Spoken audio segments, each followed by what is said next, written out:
certeza de que o céu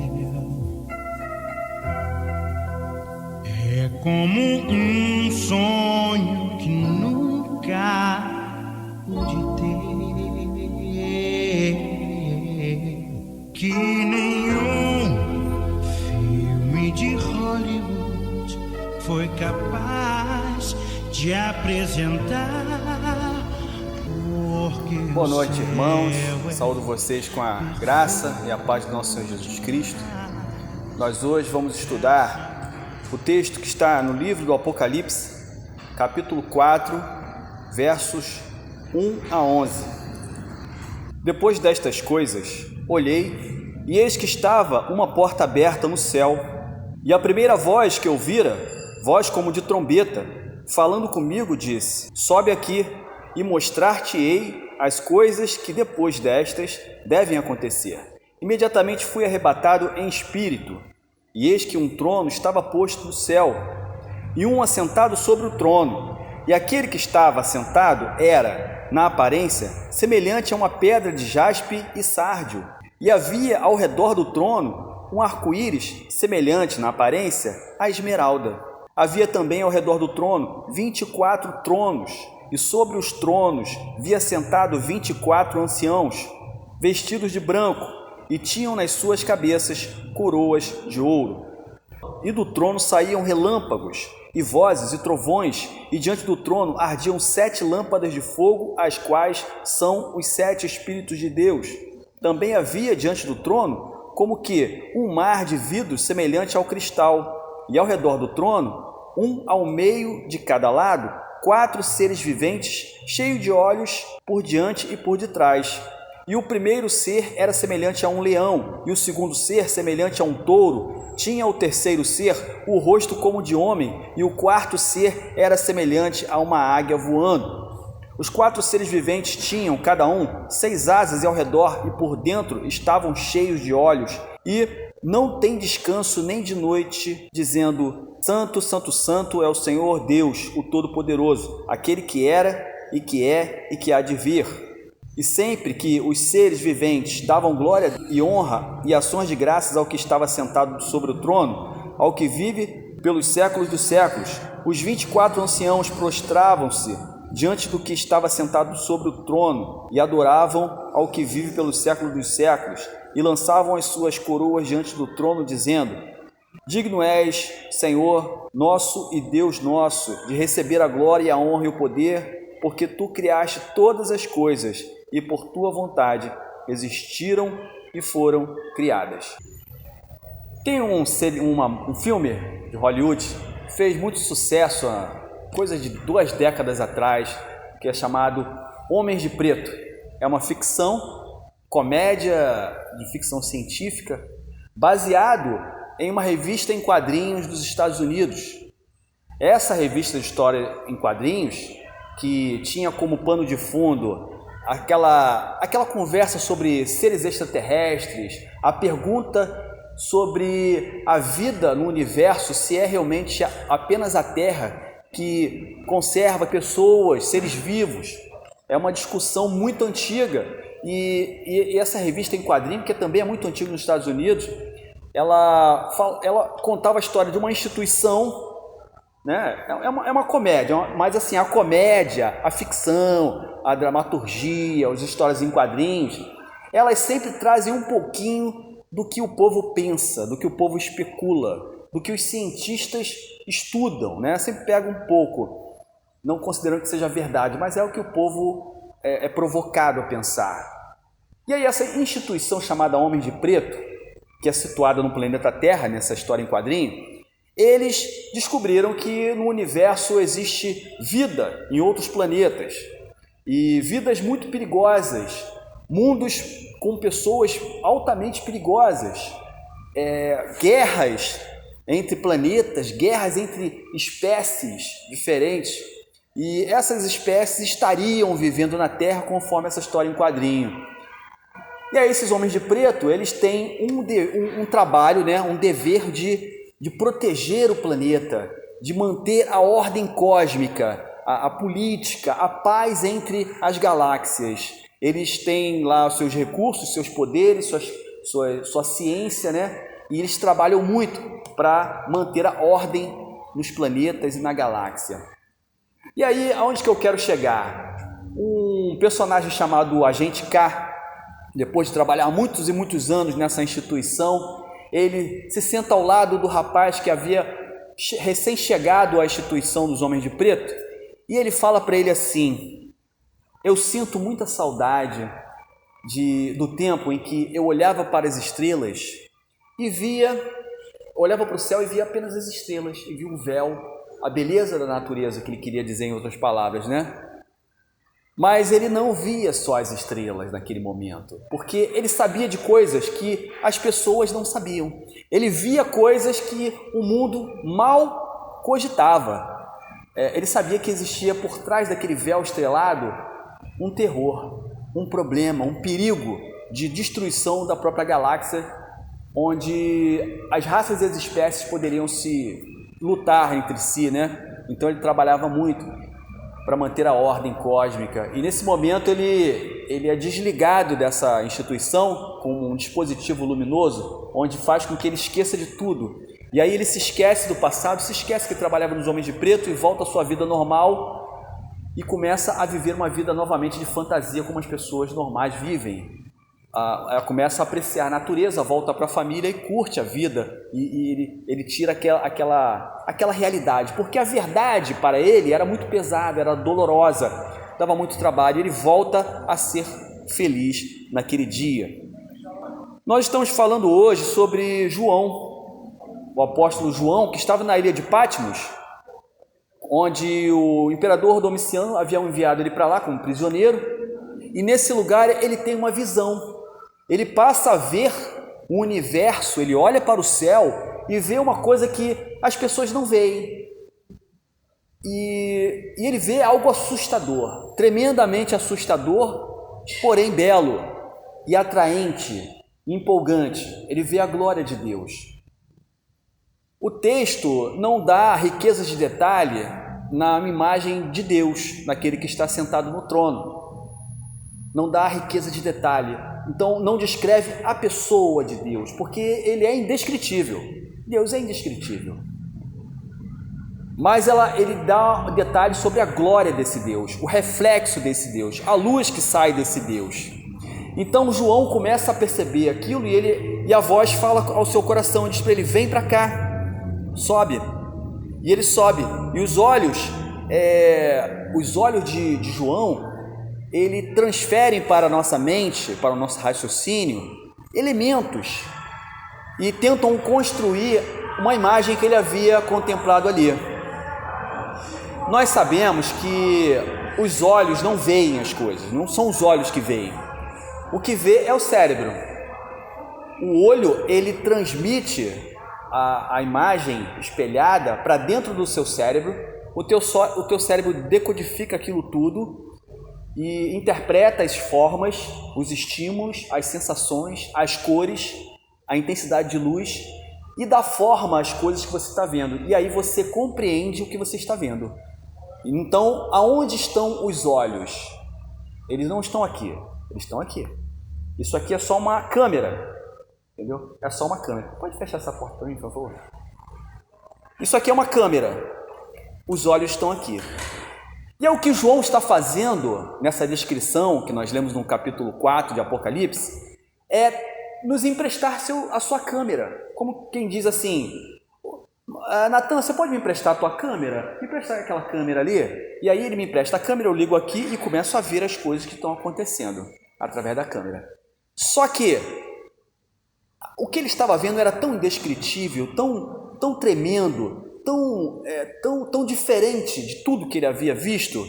Um homem extremamente confuso diante de uma imagem esplêndida. Então você pode olhar para o céu, esse céu que nós temos ali fora, de várias maneiras. Você pode olhar para esse céu e ver as estrelas, ou você pode olhar para esse céu e compreender, através da descrição de João, este que olhou para o céu e viu que havia algo além deste céu. Havia uma força cósmica gigantesca, soberana, por trás do véu estrelado. e você não mais vê esse céu de estrelas. Você começa a compreender que isso é denso, isso é fundo, é profundo. A visão de João, ela nos deixa perplexos e nos faz perguntar o que isso tudo, essa visão que João teve, isso interfere na minha vida.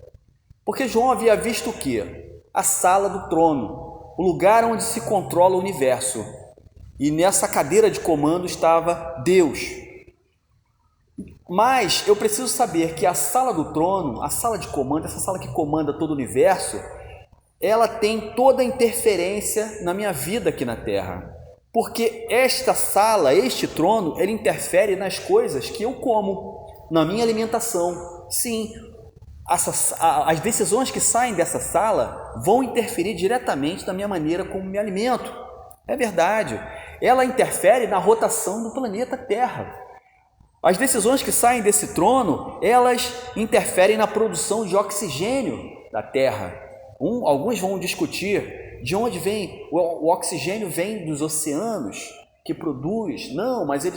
Outros vão dizer não, ele vem do oceano também, mas vem da vegetação, da Amazônia. E eu diria que tanto a Amazônia quanto os oceanos, eles vêm de uma ordem que sai do trono.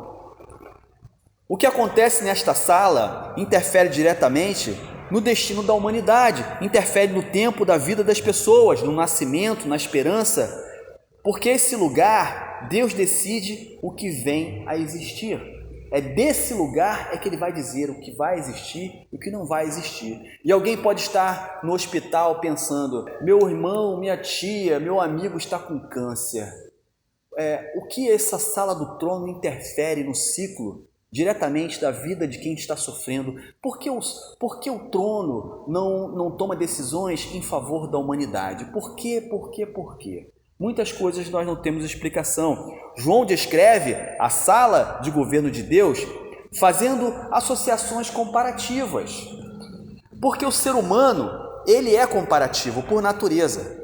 Se eu disser para você, você foi ao Maracanã? Fui ao Maracanã e lá era muito grande. Lá era muito grande e tinha uma grama verde, baixinha. E aí você vai associar a minha descrição ao que você entende do que é baixinho, do que é verde, do que é muito grande. E você vai comparar as coisas que você considera grande.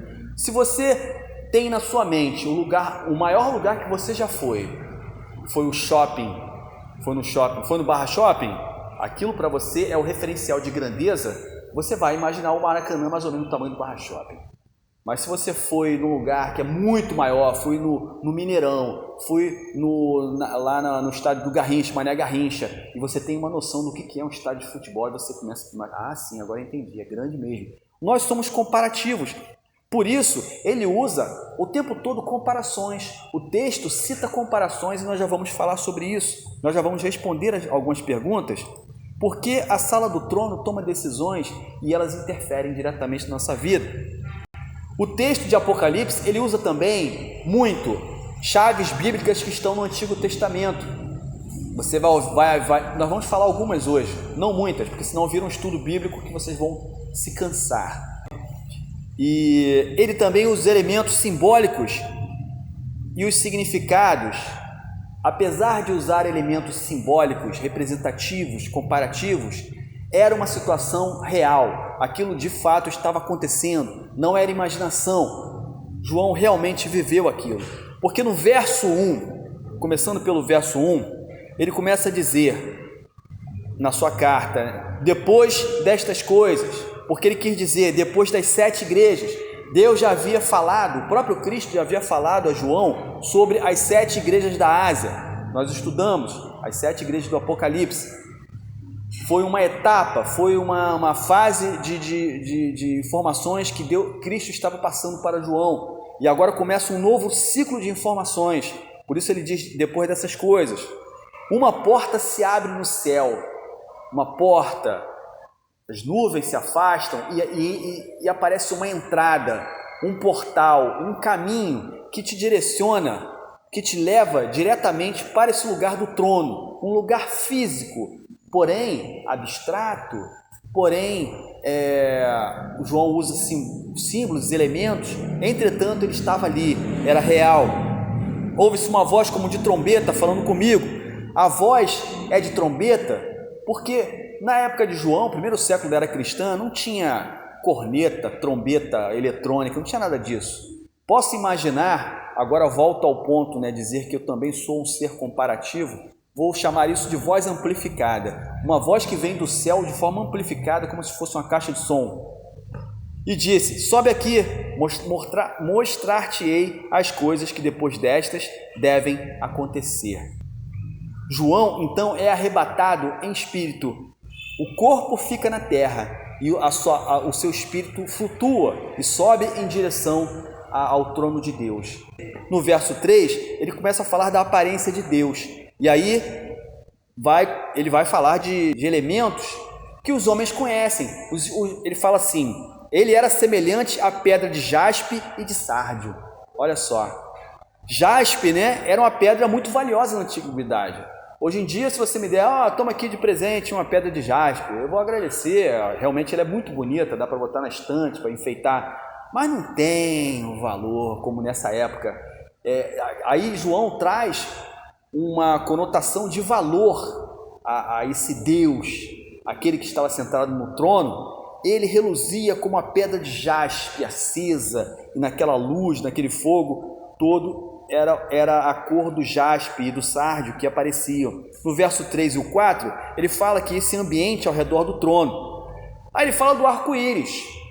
Havia um arco-íris, mas era semelhante à esmeralda, ele era esverdeado. E o arco-íris, para nós, desde a época de Noé, tem sido na Bíblia um símbolo de aliança.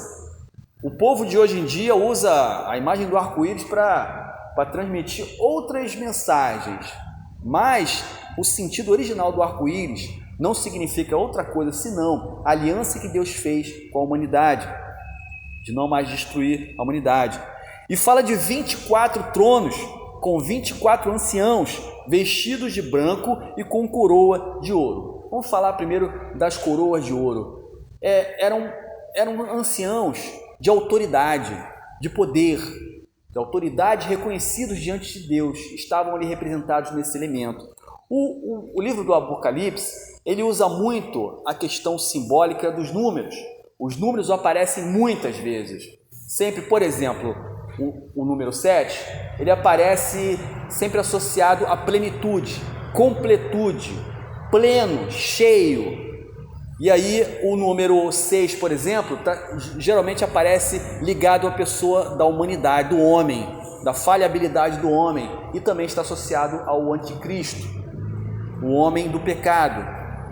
O número 4 aparece muito associado à terra. Todos os textos que você vê 4, 4, 4 é ligado à terra, porque existia uma cultura nessa época de se desenhar, de se acreditar, de se considerar a terra como um plano quadrado, Então sempre considerava-se os 4 cantos da terra. Essa ideia vem de muito tempo atrás, 4 cantos da terra, que a terra seria um platô achatado onde a humanidade vivia em cima disso. Então o 4 sempre está ligado a isso. E se fala em 24 anciãos. Ao estudarmos o Apocalipse, não vou hoje entrar nesse ponto, porque se a gente vai até muito tarde, mas seriam 12 e 12. O 24 é o dobro do 12. O número 12, ele tem uma significância ligada a povo. O 12 é o povo de Deus, as 12 tribos de Israel, os 12 líderes, a terra de Canaã separada para as 12 tribos. E aí se fala em 24, 12 e mais 12. A teologia vai explicar que o primeiro 12 corresponde à primeira aliança, o povo da primeira aliança, os filhos de Deus da aliança das obras, do Antigo Testamento.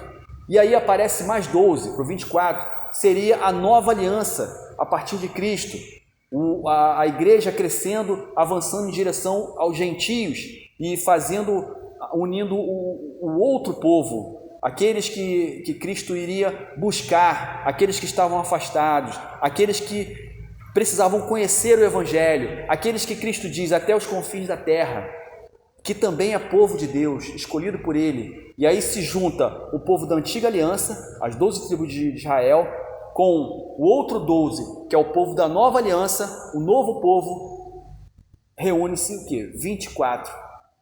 E são os 24 anciãos. Isso é o povo de Deus. Então, 24 anciãos significa o quê? O povo de Deus em todas as épocas, em todo o mundo. No verso 5 e 6, ele descreve o trono. Como era o trono? Saíam relâmpagos, vozes e trovões. Essas vozes, trovões, relâmpagos, isso soava na compreensão do judeu, no homem desse tempo, como a autoridade, como a força, como o poder místico e eterno de Deus, a sua justiça. Tinha 7 lâmpadas de fogo na frente, que eram, conforme a descrição de João, os 7 Espíritos de Deus. E aí a pergunta, mas Deus tem 7 Espíritos? 7 Espíritos de Deus? A Bíblia está dizendo, 7 Espíritos de Deus. Novamente, volta ao ponto do 7. 7 não vai dizer que Deus tem 7 Espíritos, 7 Espíritos Santos. Não, é um Espírito Santo só. E o 7 significa que esse Espírito ele é pleno, ele é completo, ele é cheio, ele é total. E aí são os 7, ou seja, quando se diz 7 Espíritos de Deus, é a mesma coisa dizer que esse Espírito, ele enche toda a terra, ele toma posse de tudo. Tinha na frente um mar de vidro semelhante ao cristal. A ideia do mar, nesse tempo, o mar agitado, a tempestade, o furor do vento que mexe as ondas, isso sempre está associado à confusão, à tribulação, às dificuldades, os enfrentamentos políticos, o clima conflituoso em que o povo vivia naquele tempo. Então, quando se fala que esse mar era calmo, era um mar de vidro, ele era tão calmo, tão parado, que chegava a brilhar como vidro, como cristal. Isso mostra a harmonia e o controle total do governo de Deus. Onde está o trono de Deus, ele tem um controle total, e não há confusão, não há conflito, porque ele domina tudo. É um lugar de domínio e de pureza. Tinha ao redor do trono 4 seres viventes de olhos por diante e por detrás. Olha que interessante. E aí vão perguntar, no céu tem animais? No céu tem 4 seres viventes? O número 4, né? Novamente nós vemos que ele representa, volta aí, a terra. Quando se coloca 4, está associado à terra. Todos os animais da terra, ou seja, todos eles incluídos nessa citação, faz uma referência aos animais do planeta. No verso 7 e 8, os seres viventes, essa questão dos seres viventes, eles têm algumas teorias, eu vou falar 2 teorias, 2 formas de interpretar essa questão dos animais viventes no céu. Esses 4 animais, nessa descrição de Apocalipse, ele fala o seguinte, que o primeiro era semelhante a um leão, o segundo era semelhante a um touro. O rosto, né? Tinha um rosto de leão, um tinha um rosto de touro, outro tinha um rosto de homem e o outro tinha um rosto de águia. O que isso significa? O que isso pode significar? A primeira teoria vai dizer que o leão referencia mais o extremo, né? É extremamente o animal mais forte, é o animal mais poderoso entre os animais selvagens. O boi, ele representava naquela cultura, daquele tempo, significava que era o maior animal, o animal doméstico de maior porte. O homem era o animal representado aí como a ápice da criação, o animal que pensa, o animal racional, o animal que domina, o animal que detém a inteligência. E o último, que é a águia, é aquele que voa, é a rainha de todas as aves, né? É a mais poderosa, é a mais forte, é a mais sagaz de todas as aves, significa aqueles que voam. Essa é uma teoria, colocando aí que esses seres viventes, eles representavam a criação, a natureza de Deus na Terra. Existe uma outra teoria, que eu vou falar aqui, mas na verdade eu nem gosto muito dela, eu nem acredito muito que essa interpretação tenha tanta força. Se refere aos aspectos de Cristo nos evangelhos.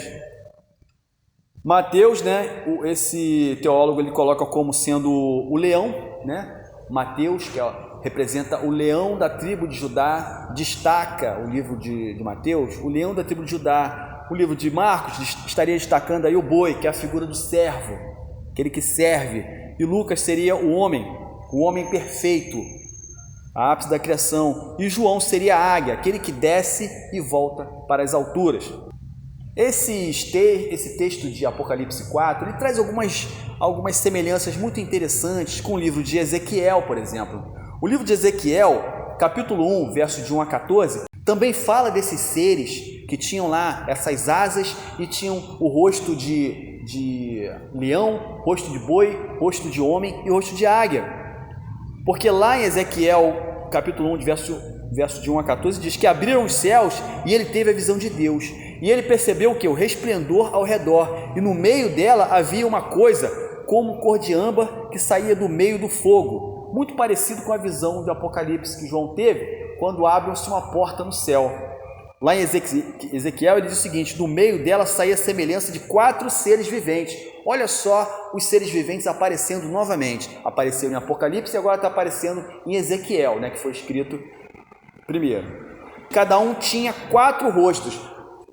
Veja bem que a descrição de Ezequiel tem algumas diferenças pequenas da descrição de João. João diz que eram 4 animais e cada animal tinha um rosto diferente. Um de leão, outro de boi, outro de homem, outro de águia. Ezequiel disse que nesses 4 animais, cada um deles tinha os 4 rostos. O rosto da frente era homem, o de trás era águia, né? Um de um lado era leão e de outro era boi.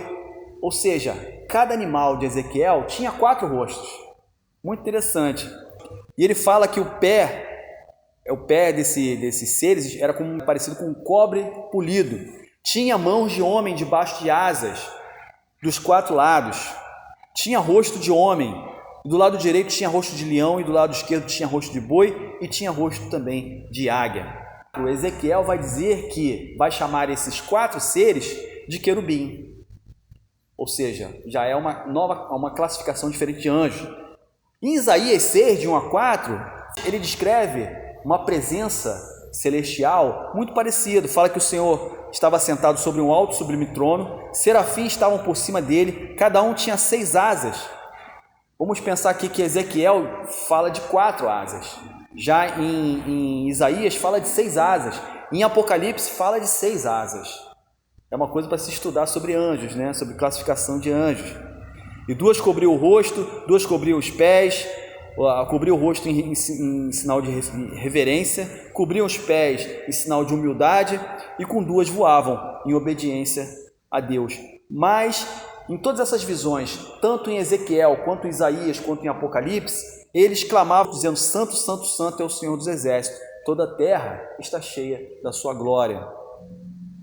No verso 9, dizia que eles não tinham descanso nem de noite. Significa o quê? Que isso era um castigo? Que era um pesar que esses anjos carregavam? Não, significava que Deus é eterno, que Deus não finda, que a sua força é contínua, e eles adoravam eternamente e com muito prazer. Os 24 anciãos se prostravam diante daquele que estava sentado no trono. O povo de Deus da antiga aliança e da nova aliança se prostram diante de Deus em adoração. E fechando o verso 11, né, ele diz, né, que Deus é digno de receber a glória, a honra e o poder, porque Cristo ele está sobre todas as coisas.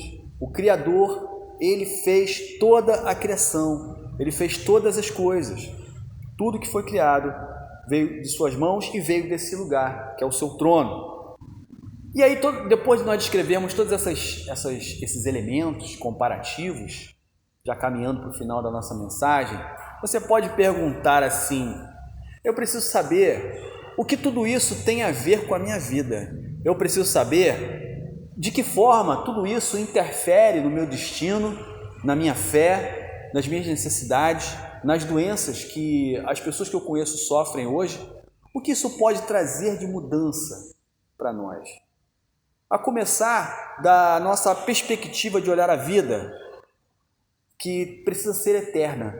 Quando nós olhamos a vida pela perspectiva da eternidade, muitas coisas fazem diferença.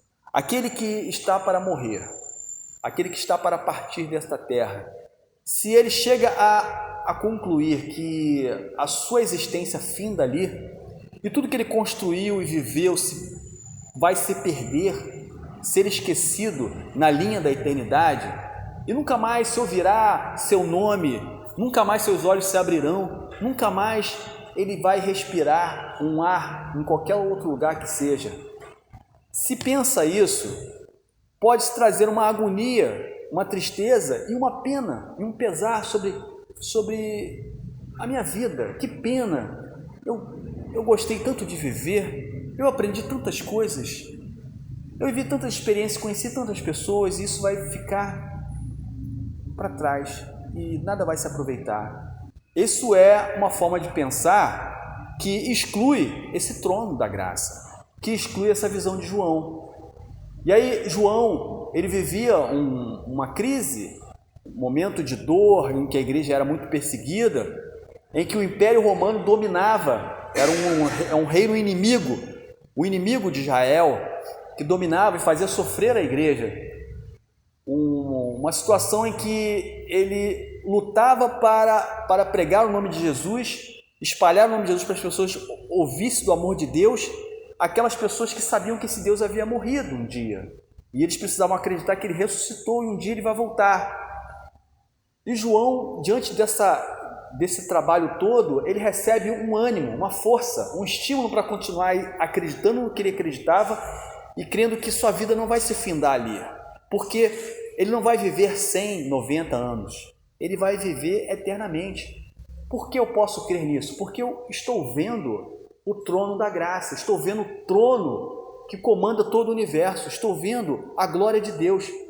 E esse Deus fala comigo, e esse Deus ama a igreja, e esse Deus disse que ele vai levar para si os 24 anciãos, que somos nós.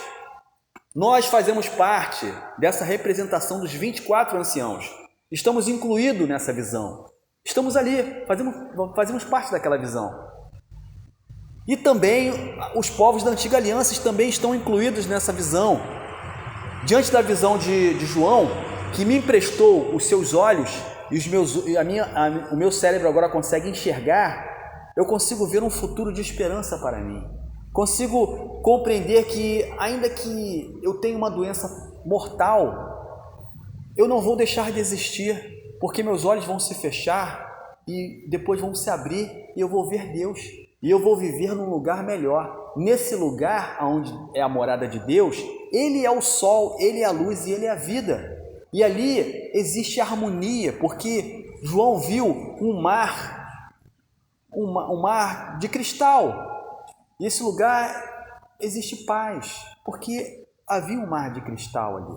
Existe paz. E ali eles são muito felizes, porque eles louvam dia e noite. E eles querem louvar, eles querem adorar o Senhor. E esse Deus me chama para esse lugar, nos chama para esse lugar. Por isso que acreditar nesse lugar, acreditar na visão de Ezequiel, acreditar na visão de Isaías, acreditar na visão de João, que viu o trono, o resplendor de Deus, traz para nós esperança em sabermos que as nossas dificuldades que enfrentamos nessa terra, elas vão ficar para trás e nós vamos partir para um lugar muito melhor, que é a nossa vida futura, que é a nossa eternidade. O céu de Deus flui do próprio trono de Deus. É diferente desse céu que todos veem. Quando o nosso tempo findar na terra, nosso espírito voará para junto de Deus. Quando nós ouviremos do Senhor, achega-te para aqui. Achega-te para aqui, e te mostrarei as coisas que hão de acontecer, como ele disse para João.